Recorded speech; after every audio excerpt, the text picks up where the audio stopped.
La Voix des Bulles présente le One A Club, le podcast BD hebdo qu'a Internet.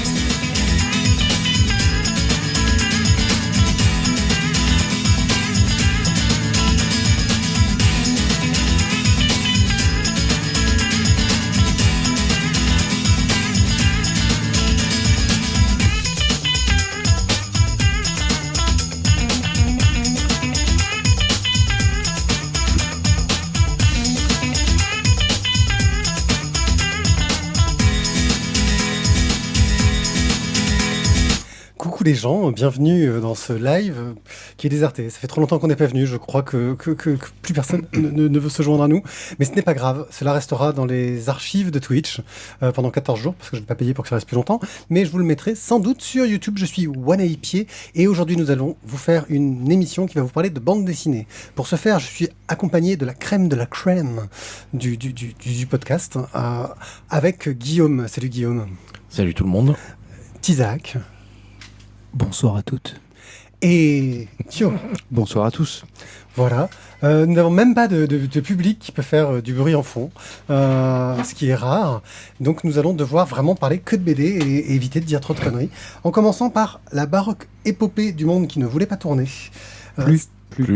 Excuse-moi, mais il tournait avant. J'avais pas écrit le truc en entier dans le conducteur. Voilà. Stravaganza. Mémoire de Viet-Kieu, le tome 2. Et Donjons et Poisons, le tome 2, dernier tome. On enchaînera ensuite avec une fantastique rubrique crowdfunding sur un superbe fond d'écran d'Isaac. Et puis on aura fini cette belle émission, la 236, enregistrée en ce jour du 25 mai. Vous êtes prêts ? Ouais. On peut attaquer ? On a lancé plein de nouveaux dispositifs pour les gens. Ça y est. Il faudra que tu... Après, en off, il faut qu'on parle d'un truc. Voilà, c'est super intéressant pour nos auditeurs. Oui, mais parce que c'est un pense-bête, il faut que tu me rappelles. Voilà. Donc Promis. les auditeurs, faites-lui penser qu'en off, il faut qu'il parle. Bah oui, mais en même temps, vous nous enverrez des commentaires comme ça. La baroque épopée du monde qui ne voulait plus tourner. Mais de quoi que ça nous parle ? Eh oui, c'est à qui ? Eh oui, C'est ça, parce que comme j'ai pas le planning, je sais pas qui Ouais, c'est. je crois que c'est toi. le conducteur dit que c'est pas moi. Ah, mais déjà, s'il dit que c'est moi, je vais être emmerdé, mais j'ai pas de soucis, je gère. Il dit que c'est Thio. Ah, mais il dit que c'est Thio. Alors, Tu connais le titre ? exactement. Tu connais l'éditeur ? On commence vraiment en force. Est-ce que tu connais le nombre de pages ? 80 pages, à Voilà. 15,90€ chez Dracou. C'est donc fait par monsieur Arleston et madame Dimat. Dana Dimat. Si on dit. Alors, de quoi que ça parle ? Alors, hop, on a le futur roi. Excuse-moi, Tu sais que tu es filmé quand même. Non, parce que ça se voit pas. Le futur empereur, en fait, qui donc est. Tu vas renverser un verre sur ton ordinateur, c'est toi qui vois. Continue, ne te laisse pas troubler par l'environnement. Moi, je ne dis rien. Donc, le futur empereur Altec, le futur empereur donc, de Donamoul. Lui, il rêve de Ouais, ça commence par là, ouais. il rêve de changer le truc et de que ça devienne une démocratie. Il aspire, voilà, un petit peu à être un gouvernant éclairé. Sauf que, bon, ben, ses conseillers et oncle, cousin, en fait, n'ont qu'une envie, c'est de le tuer pour pouvoir prendre son trône. Donc, on se retrouve dans une sorte de petite guéguerre, on va dire, dans la famille, une sorte de petite Game of Thrones un peu sympa. Voilà. Léger. Et dans ce monde-là, on a un petit souci, c'est que le monde va s'arrêter de tourner et que donc le froid va s'installer en fait dans... alors le monde, c'est donc Onamoul, au cas où vous l'aurez pas entendu tout à l'heure. Et voilà. Donc il va falloir trouver un petit moyen donc, pour faire repartir le monde, faire repartir la planète, quoi. Donc voilà, on va avoir plein de solutions disponibles, mais pas tout de suite, parce que là, c'était que le premier tome. Ça va ? C'est bien. C'est bien. Je sais pas Alors. qui a écrit ça, mais c'est bien écrit. Ouais, C'est franchement, magnifique, hein. je trouve qu'en termes je sais pas qui a écrit la chronique, mais c'était un vrai travail. Un vrai travail de préparation. de lecture. Assez je pense qu'on n'est jamais parti d'aussi bas, je l'admets. Je pense que le niveau ne peut que s'améliorer. Ah, mais totalement. Attends, t'inquiète de rien, il y a encore Guillaume et moi derrière. Alors, Ce soir, tout peut arriver. Donc, ça a été fait donc, par Monsieur Arleston, assez connu quand même comme personne au niveau de la bande dessinée. Il a fait quelques petits scénarios qui ont bien fonctionné dans les années 90, 2000, 2010 et 2000. Mais de 90 à 2012 en fait. Ouais, voilà. Donc, bon, on va parler juste du Monde de 3, qui a été quand même une petite réussite. Et Dimat, qui elle a travaillé donc, sur la série Elf. Essentiellement, parce que moi, c'est pas juste la seule chose pour laquelle je la connais, parce que toi, tu la connais plus. Elle a fait, j'ai oublié le titre, c'est affreux, mais une mini-série en 2 tomes qu'ils ont republié en une grande intégrale chez Soleil. Petite Geisha. Oui, mais qui je crois était qu'ils Parfum l'ont. de soie. C'est ça, ils l'ont republié sous le titre Parfum de soie, ouais. C'était pas trop mal aussi.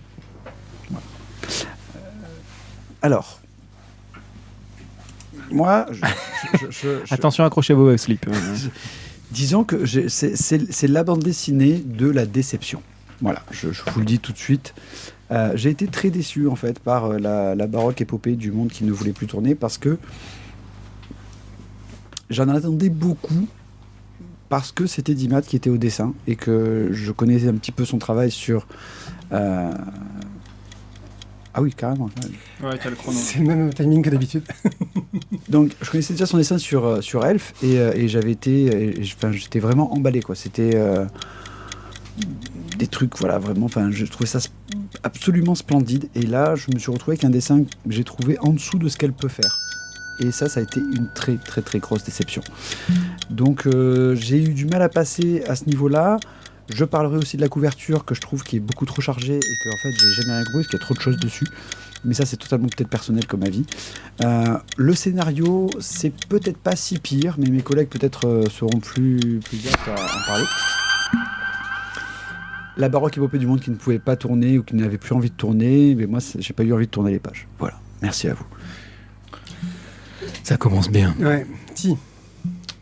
Alors, je vais aller dans le même sens que Mathieu concernant le bouquin de manière générale. C'est-à-dire que même sans connaître fondamentalement le travail de Dimat, j'avais lu Elf, mais c'était pas la question. Il y a des incohérences au niveau du dessin et des moments où le dessin est bon et des moments où on sent qu'elle n'a pas eu le temps de faire ce qui aurait dû être fait, où on lui a demandé d'aller plus vite, je suppose. Je n'ose pas imaginer autre chose comme possibilité. Donc c'est vraiment dommage parce qu'on alterne avec des planches où c'est très très bien et ou des cases même où c'est très très bien et des cases où on sent clairement que c'est en dessous, quoi. Ce qui est vraiment très dommageable. Au niveau du scénario, à mon sens, il y a plein d'éléments intéressants qui sont posés. Ça aurait pu être peut-être un petit peu plus relevé, avec un petit peu plus d'éléments de suspense, un petit peu plus de surprise, voilà. Mais c'est correct, voilà. C'est pas foufou, mais c'est très correct. Ce qui aurait été intéressant, c'était de creuser peut-être un petit peu plus certains personnages, pour que ce soit un peu plus net au niveau de qui va être un peu plus personnage principal. Là, on a une troupe. Voilà, on est encore dans la notion de troupe. Et ça aurait été bien d'avoir peut-être des éclaircissements, un peu plus de profondeur sur certaines choses. Et je rejoins mes camarades sur la couverture qui se veut être quelque chose de baroque et qui, au final, je trouve est raté. Voilà, c'est le trop-plein est lié au baroque et le trop-plein est mal fait. Et, voilà, faire du baroque, il faut faire du baroque et là, c'est pas bon. Voilà. Question d'un ignorant, c'est supposé être quoi une couverture baroque ? Ben, si tu rejoins le mouvement baroque, tu vas avoir énormément de dorures, tu vas avoir énormément d'éléments qui vont être rajoutés. Et là, tu as des éléments de dorure, tu as des éléments touffus, mais qui deviennent confus. C'est pas ça. Et tu as pour autant plein de blanc. Donc tu n'es pas non plus dans du baroque. Et donc tu perds en lisibilité sans gagner le style.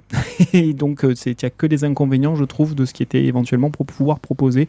Je pense que c'est ce qui était dans l'idée derrière. Hein, mais voilà. Bref, toujours est-il que bien, mais aurait pu être bien mieux. Et c'est de la déception vient de là à mon sens. Alors moi, puisqu'on m'a demandé mon avis... Moi, je vais être plus sympa que vous, parce qu'en fait, je pars de très très très très loin. En fait, je m'attendais à une énorme déception avant même de l'ouvrir. J'ai refusé de l'ouvrir pendant longtemps. Si vous l'aviez pas mis dans la liste de lecture, je pense que je l'aurais pas lu. En ce qui concerne la couverture, pour moi, elle fonctionne pas du tout parce que, de mon point de vue de libraire, une couverture, il faut qu'elle se démarque au milieu de toutes les autres couvertures qu'on a dans une librairie. Et celle-là, c'est pas du tout le cas. Le titre est trop long, il prend trop de place, il y a quasiment pas de dessin. Pour moi, c'est une couverture ratée. En tout cas, c'est pas ce que j'appelle une bonne couverture. Pour tous ces détails techniques à la con. Après, au niveau du dessin, je vous rejoins, je suis assez déçu parce que je connais un petit peu le travail de Dana Dimat et j'ai tellement vu mieux ailleurs que je suis un peu déçu et comme disait Ti, franchement, c'est ce qui est dommage, c'est que tu n'as pas besoin de connaître les autres albums pour te rendre compte qu'elle est capable de mieux, dans le sens où tu as des cases qui sont vraiment très très bien et d'autres qui sont vraiment dommage. Voilà. Par contre, voilà, la bonne surprise, c'est au niveau du scénario, parce que je m'attendais tellement à être déçu que finalement, comme ça fonctionne plutôt bien, j'ai trouvé ça sympa à lire. Après, c'est pas non plus un chef-d'œuvre, c'est pas non plus quelque chose qui réinvente le genre et qui propose quelque chose de totalement nouveau, mais par contre, pour moi, ça reste un divertissement sympathique. Voilà, après, moi, j'ai relevé des pages interchapitres là. Que j'ai trouvé inutile. Enfin, j'ai oublié d'en parler, mais effectivement. Les petits corbeaux, c'est sympa, ils ont des trucs à dire apparemment, mais pour l'instant, ils apportent rien à l'histoire. Et puis deuxièmement, prendre des corbeaux, les surdimensionner pour qu'on voit les pixels et tout, je trouve ça dommage. Je trouve ça très dommageable. Et du coup, voilà, c'est des petits défauts qui font que ça aurait clairement pu être beaucoup mieux. Mais franchement, voilà, je m'attendais à une telle déception à la base que je ne l'ai pas du tout été, que j'ai même passé un bon moment et que pour le coup, j'essaierai de lire le tome 2 pour voir comment ça continue, quoi. Perso, j'entendais rien du tout, parce que je connaissais ni Dimat, enfin si je connais Arleston, mais Arleston, j'avais des attentes assez claires pour Arleston qui fait de la fantasy, c'est-à-dire que pour moi le dernier truc que j'avais lu c'était Dantracon, et bon Dantracon, ça avait toutes les qualités d'un Enfeuse de 3, mais il l'avait déjà fait. Dantracon n'existe pas. Voilà, c'est un peu le regret que j'avais. Donc, rentre chez toi et pense au sens de la vie. Va plutôt voir autre chose. Jones et le crâne de cristal. Qui finalement passe pas si mal. Si ça plaît pas Indiana Jones, oui. Bref, on peut en débattre longtemps. J'ai déjà parlé graphiquement. Moi, je trouve que le style graphique, je sais pas quelles sont les capacités de l'autrice, etc. Ça marche très bien, c'est dynamique, c'est frais, c'est léger. On sent qu'il y a une volonté peut-être d'avoir un trait rapide. Les regrets que j'aurais, c'est des regrets plus éditoriaux, c'est-à-dire le choix de faire ces images d'en-tête qui sont des dessins agrandis et ça se voit. Tu vois, ces têtes de chapitre, ce que vous disiez, pas forcément les corbeaux, parce que les corbeaux c'est pas trop le cas, mais il y a vraiment des têtes de chapitre où c'est énorme. La couverture, non, moi j'ai trouvé au contraire que elle pouvait amener de la curiosité, ça donne envie de feuilleter les bouquins, parce que c'est une couverture qui est très axée sur le texte, ce qui est pas si courant que ça, et qui joue beaucoup sur la mise en forme, avec les dorures, etc. Ça en fait un peu des tonnes. Donc pour moi, c'est une couve qui ouvre à la curiosité. Donc le dessin, globalement, pour de la fantasy, ça marche. Scénaristiquement, j'étais agréablement surpris parce que... il fait du zoom sur les images de la mort. J'étais agréablement surpris parce que Arleston essaye une forme de narration nouvelle par rapport à ce qu'il fait d'habitude. D'habitude, il joue beaucoup sur la voix off, qui va te raconter les choses, le narrateur qui n'est pas présent dans le récit. Là, il joue beaucoup sur un côté un peu real TV. Le côté où tu as des petites apartés, où tu vois les personnages qui parlent seuls devant la caméra. Des morceaux où tu as des observateurs extérieurs que sont ces corbeaux qui vont commenter les choses. Et j'ai trouvé que... C'est juste qu'il a mis en lumière le narrateur, du coup. Ouais, un peu plus que ce qu'il fait d'habitude. Et je trouve que ça donne un côté un peu rafraîchissant par rapport à son écriture habituelle. Je trouve qu'il a pris le risque de sortir de ces zones de facilité. Voilà, des zones où il est vraiment à l'aise. Et je trouve ça pas mal. Et ça marche bien. Globalement, son univers, il est assez cliché. au niveau de... Mais l'idée d'avoir ce monde qui s'arrête de tourner et toutes ces questions qui peuvent se poser autour sont pas mal. Maintenant, bon, bah, on a des grands méchants, des gens... Des gentils. Des gentils, voilà. Quelques subtilités, des questions qui sont intéressantes sur les personnages, qui ont leurs secrets, etc. Des truands ni bon ni mauvais. Ouais. Oh. Déjà Merde, pardon. Voilà, moi j'ai pas trouvé Michel ça l'avait parmi nous ce soir. mal. J'avais très peur parce que Thio, enfin en gros comme Thio nous avait fait une sorte d'annonce en disant oh mon Dieu quelle horreur, je m'attendais vraiment à une horreur et ça m'aurait même pas surpris en fait. C'est pour ça que j'ai été agréablement surpris. Je pense que si j'ai aimé c'est grâce à toi. Ah, en fait c'est ça. Non, il faudrait que je vous le dise. Non mais c'est bien les gars. Comme ça vous l'auriez peut-être plus descendu. C'est peut-être ça. D'accord. Ok.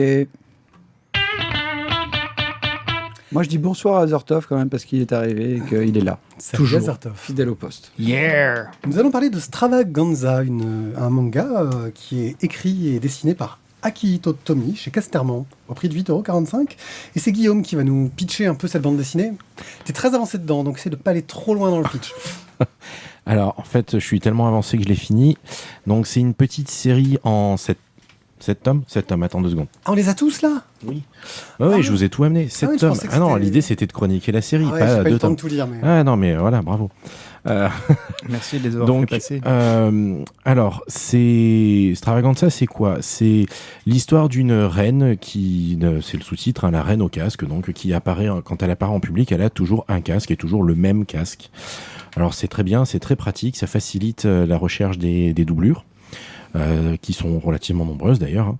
Et ça lui permet, comme toute reine un petit peu rebelle, qui finalement aime pas nécessairement tant que ça la royauté, de se balader à visage découvert sans être reconnue.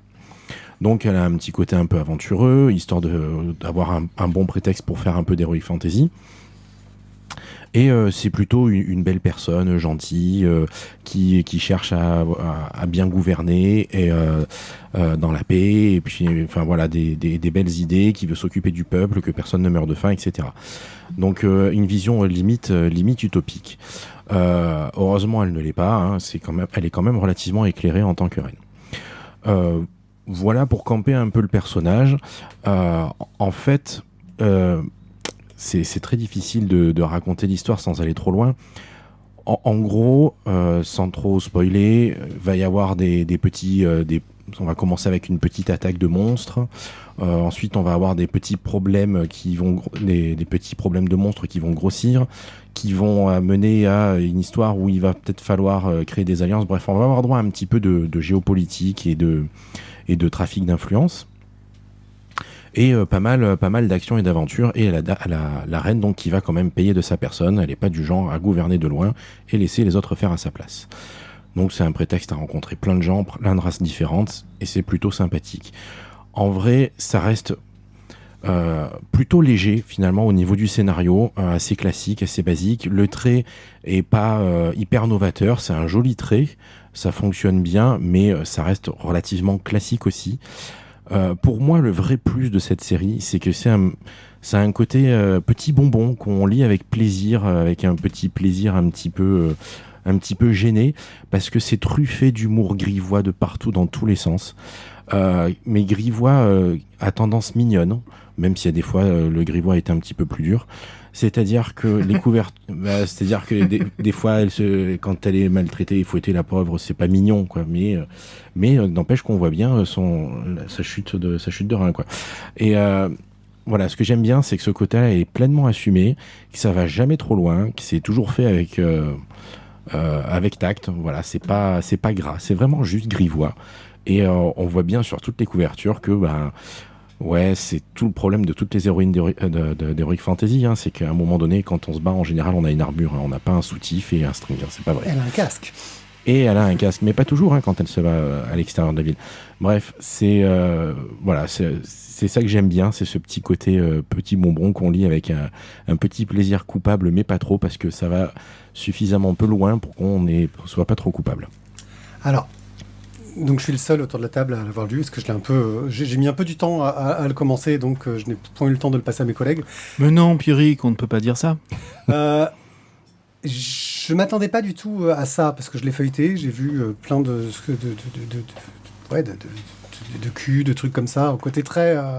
comment ils appellent ça, le fan, je sais plus comment, fan service, de fan service. Je me suis dit, encore un manga où il y a de l'action, etc. Et l'auteur s'amuse à te placer de la petite culotte dans tous les sens, juste pour faire sourire les gens.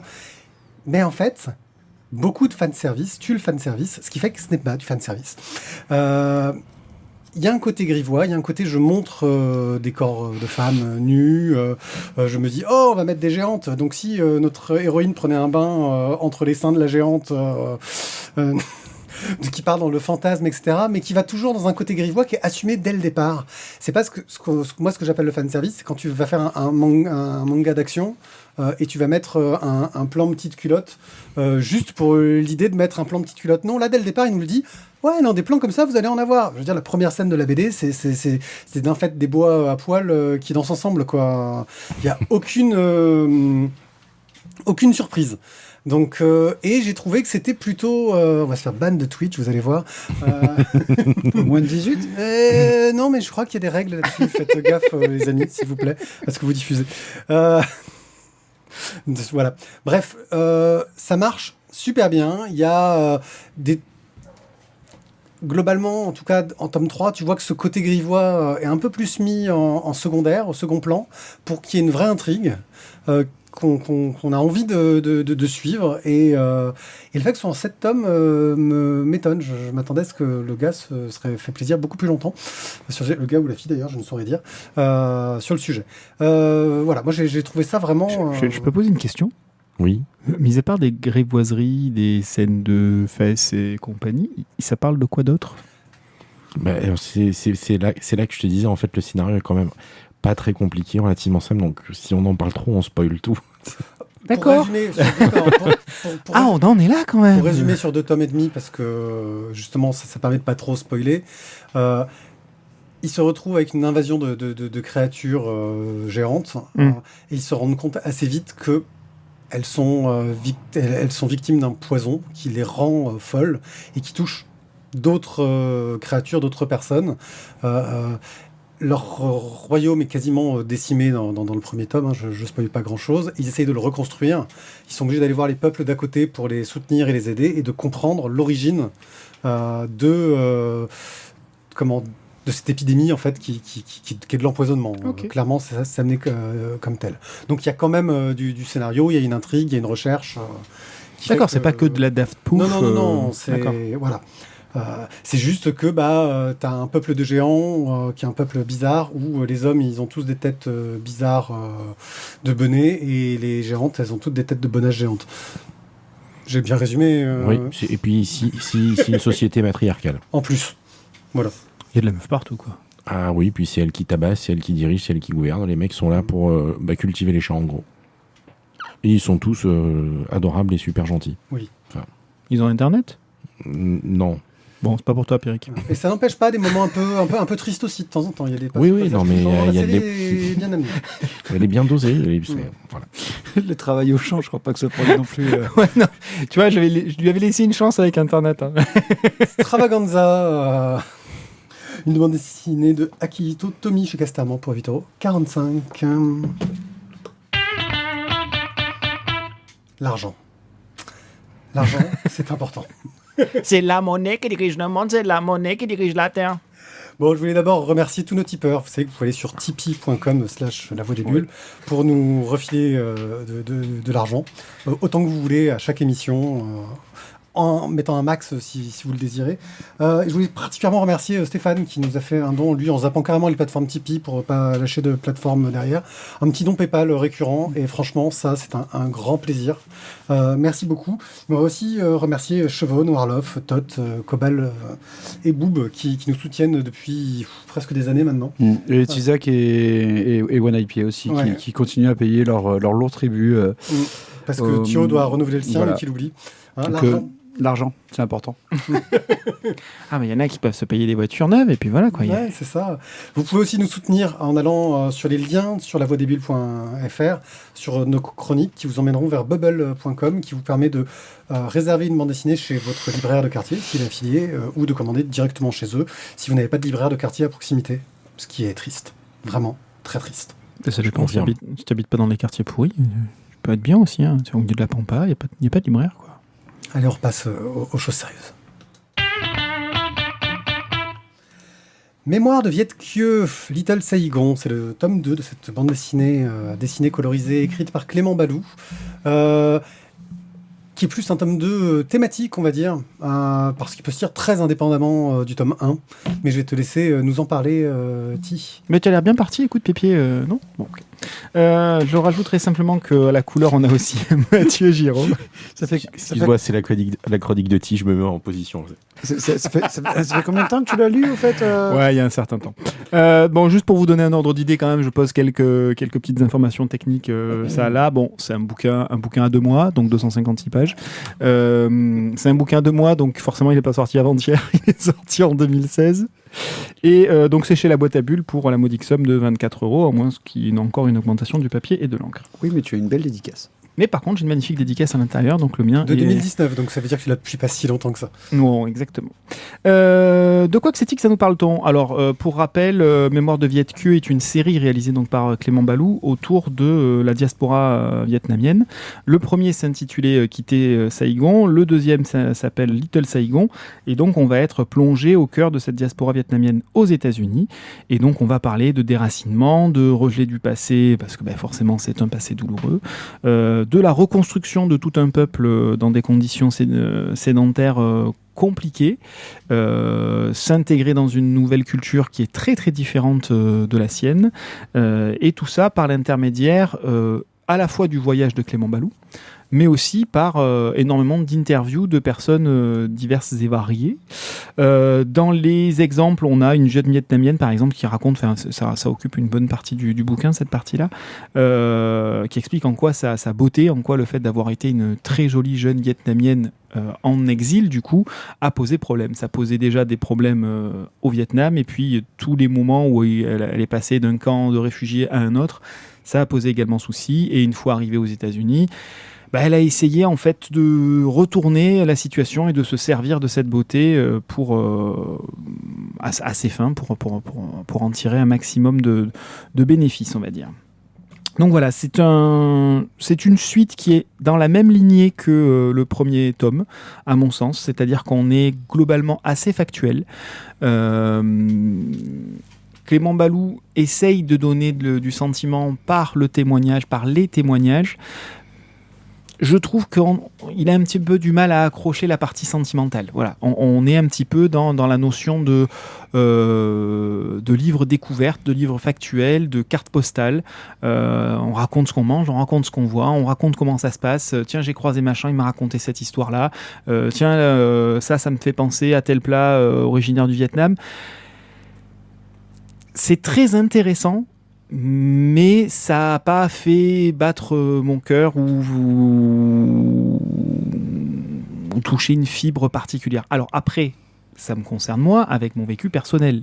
Peut-être qu'effectivement, si vous faites partie d'une communauté qui a vécu une diaspora, si vous faites peut-être partie d'avoir des ancêtres vietnamiens.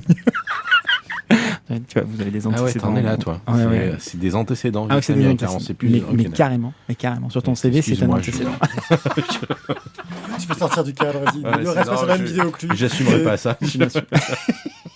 Bref, donc voilà. Donc peut-être qu'effectivement, si vous êtes un petit peu plus concerné directement par le sujet, ça peut effectivement faire vibrer une corde chez vous. Ça n'a pas été le cas chez moi. Par contre, j'ai trouvé ça très intéressant, très instructif. On en apprend énormément. On va passer du coup le micro à la diaspora bretonne, parce que j'ai senti qu'elle a été touchée sensiblement par ça. Oui, moi je fais partie de la diaspora bretonne. J'ai vécu un exil. Déjà, je suis né au Havre, ce qui est une honte pour ma famille. C'est la Normandie, tu vois. Ça craint. Alors, on t'a toujours dit que c'était à cause du Havre, Pierrick, mais c'est pas à cause de ça. J'ai été exilé ensuite en Corse, ce qui a été très difficile. Et ils n'ont pas de beurre salé là-bas. Ouais, à l'époque, ils n'en avaient pas. J'ai beaucoup souffert.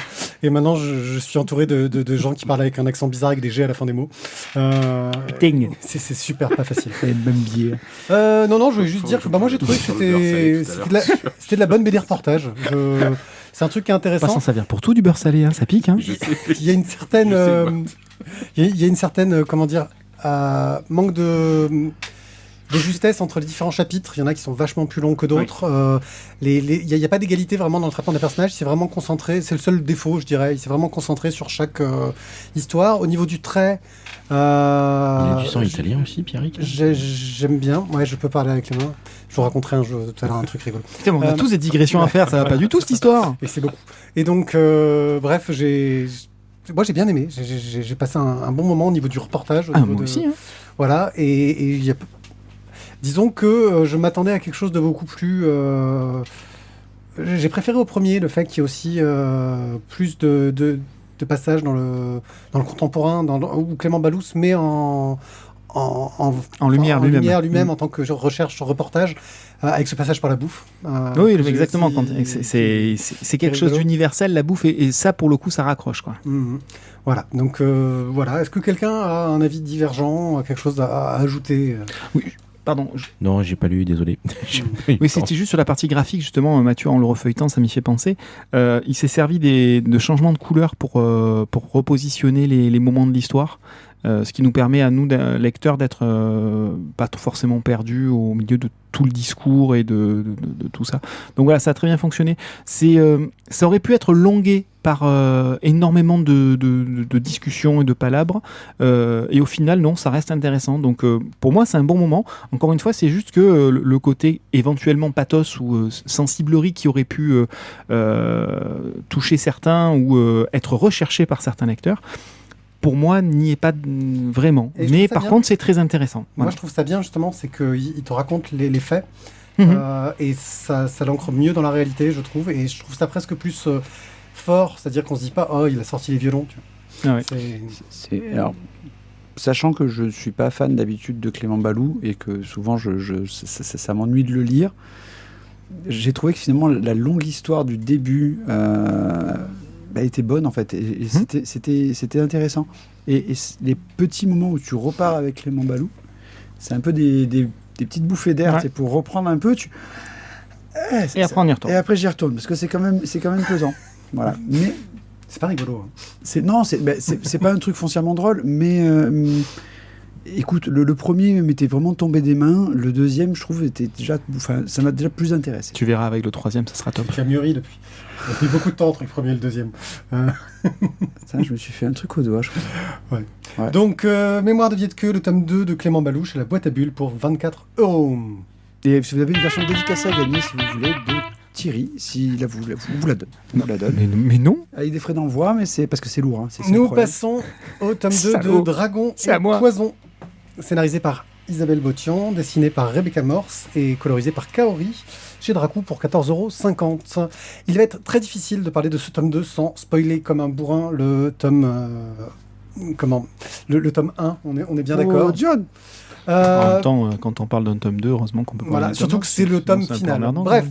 dans le premier tome, on suit une bande de jeunes aventuriers qui décident d'aller tenter de se faire un dragon pour se faire de la thune, quoi. Oui, de se le faire dans ce sens-là. J'ai vu ton regard, Tizak. Ce qui se passe, c'est que à la fin de l'histoire, ça finit mal. Et un des personnages majeurs de l'histoire... Ah, tu dis ça carrément, quoi. C'est la fin du tome 1. C'est la fin du tome 1. Mais tu spoil la fin du tome 1. Oui, mais c'est le début du tome 2. Mais tu peux pas... Bref, décède. Et ce qui se passe, c'est que ces deux compagnons qui arrivent à survivre et qui ont beaucoup morflé et souffert ont l'opportunité de retourner dans le passé. Et se revoient jeunes. Alors eux, ils ont pris un coup. Hein, ils sont vieux. Et ils se disent, on va pouvoir essayer de changer les choses et d'empêcher nos jeunes nous de vouloir foncer vers l'aventure comme des cons qui sont derrière. Et on voit un peu comment est-ce qu'ils essaient de les convaincre, comment est-ce qu'ils essayent finalement, parce qu'ils se rendent compte que c'est difficile de se joindre à l'aventure pour les protéger, pour prendre les devants. Mais bien sûr, comme tout le monde veut trouver un moyen d'avoir ce dragon, les jeunes, eux, de l'époque, se méfient beaucoup de ces gars qui débarquent et qui veulent aussi en apprendre plus sur le dragon et aller dessus. Ça m'a vraiment beaucoup plu. J'ai trouvé ce diptyque super réussi. J'ai pris mon pied en lisant... En lisant ce tome. C'est une histoire de voyage dans le temps, donc qui peut être assez classique, mais qui est très bien menée, très bien racontée, qui pose plein de questions touchantes et intéressantes, avec des personnages qui sont un peu haut en couleur. On est donc dans ce monde d'heroic fantasy où le poison est monnaie courante. Il y a des poisons de partout, donc tu fais vachement gaffe à tout ce que tu manges, bois, etc. Parce que tout le monde s'empoisonne dans tous les sens. Et c'est ce petit détail qui est intéressant, ce détail sur les dragons, qui sont des personnages finalement assez particuliers, et on en apprend plus sur ce qu'est un dragon dans ce tome aussi. Jusqu'à la fin, que j'ai trouvé réussie, un peu touchante, un peu belle. J'ai passé un très très bon moment avec Dragon et Poison. Voilà. Est-ce que quelqu'un veut en dire du mal ? Ou autre chose ? Du mal, non. Non, au contraire, puisque du coup, j'avais commencé à lire le premier il y a longtemps, donc j'avais plus aucun souvenir, ce qui fait que j'ai relu les deux d'un coup. Et quand tu relis les deux d'un coup, franchement, l'histoire justement s'enchaîne très très bien et fonctionne très très bien. Et oui, pour moi c'est une belle réussite. Pour moi, ça fait partie des meilleures réussites de Dracou. Parce que l'univers est sympa, les personnages sont attachants, ils sont assez caricaturaux, mais c'est ce qui fait, c'est un choix scénaristique et graphique et graphique et du coup t'as envie, tu y crois, t'as envie de le vivre avec eux et tu te dis ouais, sûrement que j'aurais fait des conneries pareilles quoi. Donc, franchement, pour moi c'est bien, ça tout fonctionne bien comme il faut. C'est des personnages auxquels on s'attache malgré leurs défauts. Ils en ont. Ils en ont un paquet. Beaucoup.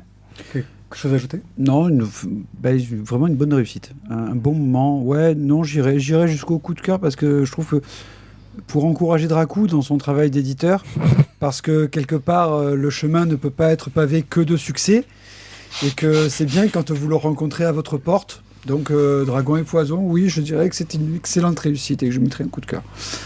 Parce que déjà, à chaque fois que tu fais un truc avec du voyage dans le temps, c'est casse-gueule. C'est toujours casse-gueule. Mais je trouve que ça tient la route. Ça tient la route. Isaac, vas-tu nous faire déchanter ? Sans vous faire déchanter, en fait, c'est juste que c'est presque dommage d'avoir eu que si peu de temps avec les personnages, parce qu'effectivement, je trouve qu'ils avaient du potentiel, ces personnages. Moi, je n'ai pas réussi à m'y attacher. Mais par manque de temps vraisemblablement, parce qu'ils sont intéressants, mais vraiment. De 46 plans, c'est vraiment de la merde. C'est pas assez long.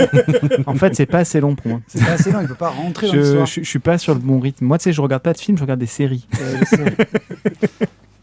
Donc non, si vous voulez mettre un coup de cœur, si tu penses que ça ne le mérite pas, il faut vraiment que ce soit un coup de cœur pour tout le monde pour que ça le mérite. Là, il lui a pris un coup de genou à défaut de... Désolé. C'est bon, mais de là à mettre un coup de cœur, je saurais pas aller mettre un coup de cœur. Enfin, je sais pas ce que tu en penses. Je trouve qu'un certain dictateur nous a fait un stop sur un truc qui était juste énorme. Tu t'arrives sur la base vengeance. Non, c'est pas vengeance, c'est juste à titre de comparaison entre les deux séries. Là, pour moi, à mon sens, on est clairement en dessous de ce qui avait été proposé de l'autre côté. Voilà. Donc, sinon de l'autre côté, forcément, de fait, non sur celle-là.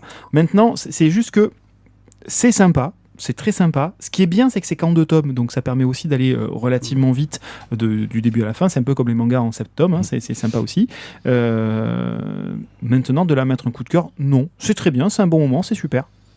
D'accord, pas de souci. Donc, Dragon et Poison de Isabelle Botian, Rebecca Morse et Kaori, c'est chez Dracou pour 14,50 €. Le tome, il y a 2 tomes. Le crowdfunding de Thio. Mon cher Thio, tu vas nous parler de 2 crowdfunding. Exactement. Alors j'ai eu l'autorisation. J'ai eu l'aval de la direction. Je suis un peu ému quand même parce que... Pour les 2, tu vas pouvoir dire tout ce que tu veux sans te faire couper ? Non, parce que... non, tu vas te faire couper ? Oui. Ah non, parce que j'ai cru qu'à un moment donné, tu allais pouvoir parler sans te faire couper. Genre comme ça, en fait. Exactement. Tu l'avais pas senti arriver ? Donc, parce que je vais vous parler de Retour à la case mémoire. Alors, si vous nous suivez, bien évidemment, vous savez qu'on a fait déjà une petite interview avec les 2 personnes qui dirigent, futurs réalisateurs. Alors, j'ai Adrien en tête, mais j'ai pas l'autre. Thomas. J'ai un trou. On va l'appeler Jean-Paul. Bon, Adrien est l'autre. Je suis désolé. Voilà. On t'aime beaucoup l'autre. Voilà, c'est triste parce qu'en plus on a passé une très bonne soirée à discuter avec vous. Et donc ils ont lancé le crowdfunding donc pour faire leur version de Picsou. Hugo et Adrien. J'avais déjà 1 sur 2, c'est pas mal. C'est déjà bien. Leur version à eux donc d'un court métrage donc justement inspiré du monde de Picsou. Et voilà, donc maintenant c'est le moment, il faut passer à la caisse pour se lancer. Alors, les contreparties sont pas... voilà, ils ne vont pas vous proposer directement un livre, ils ne vont pas vous proposer des choses sonnantes et trébuchantes qui vont rentrer dans votre... qui vont vous faire gagner quelque chose. C'est d'abord de participer au projet. Putain, c'est cool si tu peux juste continuer, ça m'arrange. Ouais. Donc, un sou est un sou. Et donc, pour 5 €, vous avez déjà votre nom au générique. Et ça, c'est déjà bien. Pour 15 €, vous aurez droit à une photo d'Edgar et Damien, signée par les 2 acteurs, qui seront donc... d'ailleurs, un des acteurs qui joue Damien, c'est un mec qui joue dans les Visitor avec Simon Astier aussi, si vous regardez en ce moment. D'accord. Et qui est très très fort, je trouve. J'ai pas ces chaînes-là. Donc... excusez-moi, ça va les gars. Ouais. Bon, après vous aurez donc du coup le film. Qui changent de voiture, qui ont toutes les chaînes du monde et tout ça. Quoi, tu vois. Et pour donc 50 €, vous aurez droit donc à une affiche du film. Et si vous avez vraiment un petit peu envie d'investir, vous pouvez même avoir le scénario en papier et relié. Si vous êtes vraiment attaché au format papier et que vous voulez que ça pèse un petit peu, ça je pense c'est pour les mecs qui aiment quand ça... Il y a combien de pages ? C'est un scénario, ça peut être long. Hein. Voilà, il y a le dialogue aussi dedans, il y a tout, tu sais, c'est pesant. Donc voilà, vous avez vraiment pour toutes les bourses et c'est vraiment, je pense, un super projet à essayer de pousser. Ils veulent 15 000 € pour faire le film au minimum syndical, sans rien d'autre, sans fioriture, vraiment au minimum. Là, ils en sont presque à déjà un tiers du budget. Et il reste 37 jours, donc ça peut être, c'est je pense, vraiment une super aventure. Et si vous êtes fan de Picsou, c'est aussi tous les deux des gros fans. Et ils vont pouvoir, à mon avis, faire un truc très sympathique. Ils ont déjà fait des petites previews sur Facebook que vous pouvez retrouver. Et dont Buonappied mettra les liens directement sur notre page. Voilà. Et non, franchement, c'est un super projet. Ça peut être vraiment un beau truc en film et un projet humain aussi. Ouais, c'est plus un projet qu'on va soutenir pour qu'il se fasse que pour avoir un cadeau. T'as pas de retour. Voilà. Hein. Oui, voilà. Qui mérite un beau soutien financier. J'ai plus les jingles qui vont entre les 2 rubriques, donc tu peux tout de suite passer à Seul l'ombre. Mais qu'est-ce que c'est que donc ? Alors, Seul l'ombre, c'est un recueil de différentes histoires donc scénarisées par Corbeyran et Pascal... Eric Salé. Et dessiné par Pascal Millet. Vous allez avoir donc plusieurs histoires, une petite dizaine. Donc c'est un recueil de 128 pages au total sur un format en 18-28. Plusieurs histoires qui vont vous traiter justement donc de la peur, un peu d'horreur, de plein de genres différents, avec, on va dire, des petites inspirations sur la 4e dimension, sur les contes de la crypte. Un petit bouquin sympa. Voilà, ça m'a donné bien envie, en tout cas, en voyant les petits échanges qu'ils mettaient dessus, les petits extraits. Vous avez donc pour 25 € le bouquin. Alors, ça, par contre, je trouve que c'est de plus en plus fréquent, c'est qu'en fait, ils te font le bouquin à 25 € et si tu veux ton nom dedans, c'est 10 balles de plus. Tu vois, c'est ce qu'on avait vu sur le dernier avec Money Shot. Ouais. Voilà, donc tu as le bouquin pour 25 balles, mais si tu veux ton nom dedans et le garder pour la postérité, il faut que tu mettes 10 balles de plus. Donc c'est peut-être un peu dommage. Mais du coup, tu avais un petit... C'est vrai que c'est pas pratique comme ça, parce que j'ai pas les contreparties. Excusez-moi, parce qu'en fait, j'ai pas mon ordinateur, et donc, parce que j'ai pas d'ordinateur. Je suis pas assez riche comme d'autres. On peut pas avoir... Pour 60 € de plus, en fait, pour 60 €, vous avez l'édition 666. Donc, toujours Seul l'ombre, en album collector, avec un dos toilé, impression à chaud, enfin bon, le truc... Voilà, joli, tout mignon. C'est déjà backé, ils ont déjà débloqué des trucs, il y a 16 pages de plus qui sont arrivés. Donc voilà, un beau petit projet, donc fait donc chez Comics Initiative. Donc ceux qui ont fait Money Shot. Ceux qui ont fait Money Shot. Donc c'est normal que tu retrouves les... on retrouve les mêmes choses, hein, mais c'est bien. Ok, donc Seul l'ombre, Eric Salé, Corbeyran, Pascal Millet. Je le note. Eh bien... C'est maintenant que nous allons nous quitter. Voilà, c'est fini. Sentez-vous la tristesse au fond de nos yeux ? Oula. Ressentez-vous cette... voilà. Non, on a passé un bon moment, c'était une bonne soirée, on a eu un démarrage un peu pas terrible. Mais c'est compliqué. Quand tu commences à 6 grammes, tu n'es pas encore chaud. C'est pas évident, donc je pense qu'il va falloir qu'on recharge un peu les batteries. Les verres, les batteries, quoi. Un grand merci. Batterie externe. Il y a du beurre salé ou pas ? Pas dans le verre, non. Demande à Pierre. Un grand merci de nous avoir écoutés. On espère que vous avez arrivé jusqu'au bout de cette émission qui était partie vraiment pas dans les meilleures conditions du monde. On remercie Azertov dans le chat. Arnould également. Voilà, ouais, j'ai dû quitter le chat, j'ai eu un redémarrage de téléphone. Bref, on se retrouve tout de suite pour ceux qui nous suivent sur Twitch et dans une semaine pour les autres qui nous écoutent en podcast. N'hésitez pas à aller sur lavoidesbulles.fr, vous aurez toutes les informations nous concernant pour nous retrouver sur les réseaux sociaux et dans le monde entier. Ciao, ciao. Salut. Bye bye. À bientôt.